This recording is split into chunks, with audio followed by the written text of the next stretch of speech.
Hello guys, எல்லோரும் எப்படி இருக்கீங்க? இன்றைக்கி நம்ம ஒரு புதுமையான ஊத்தப்பம் தான் பார்க்க போகிறோம். அது அங்கே ஸ்வீட் உளுந்து ஊத்தப்பம். வாங்க கைஸ் போய் பார்ப்போம்.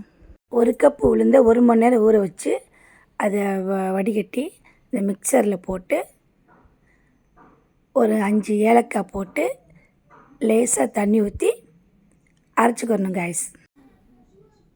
இந்த மாதிரி இருக்கணும் கைஸ் மாவு.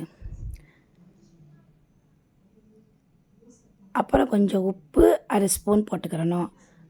அப்புறம் 1 கப்பு வெல்லம் சேர்த்துக்கிறணும். உங்களுக்கு கம்மியாக வேணாலும் நீங்கள் கம்மியாக போட்டுக்கிறலாம். 1/2 கப்பு திருவுண தேங்காய் சேர்த்துருக்குறோம். எல்லாத்தையும் போட்டு அப்படியே கிண்டி விட்டுற வேண்டியதான். அப்புறம் தோசைக்கல் வச்சு சூடானமே இந்த மாவு போட்டு அப்படியே ஊத்தப்பம் மாதிரி நல்லா கனமாக போட்டு மேலே கொஞ்சம் நெய் விட்டு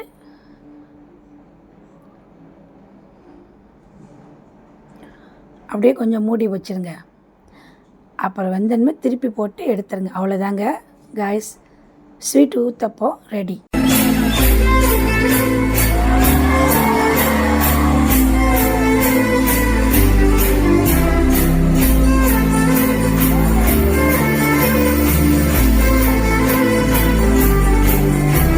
இந்த வீடியோ பிடிச்சிருந்தா மறக்காமல் சப்ஸ்கிரைப் பண்ணிடுங்க, லைக் அண்ட் ஷேர் பண்ணிடுங்க காய்ஸ். இதே மாதிரி அடுத்த வீடியோவில் சந்திப்போம். பாய்.